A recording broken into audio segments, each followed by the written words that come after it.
Mpenzi mtazamaji wa runinga yetu ya Kisii Hot TV, karibu tena katika taarifa zetu za hivi sasa. Mimi ninaitwa Nyepto Dennis, ukipenda utaniita Kukurikuntu.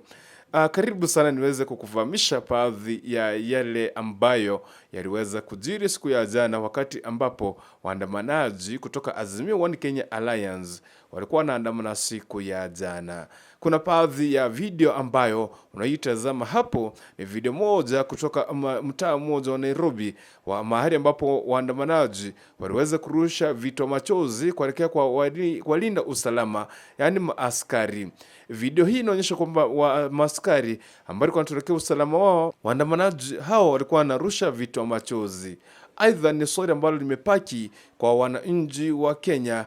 Aidha, waandamanaji waliweza kutoa wapi vitoa machozi ambavyo waliweza kurusha maaskari hapo siku ya kuandamana. Na kuna baadhi ya taarifa ambazo zinaonyesha kwamba kuna vitu ziliweza kufanyika siku ya jana, na baadhi ya watu wengine kuvamia maduka na wakazi katika mitaa mbalimbali, wakati ambapo maandamano yaliweza kukamilika. Taarifa hii kwa utendeti, na tutazidi kukuvamisha jinsi ambavyo yanavyojiri.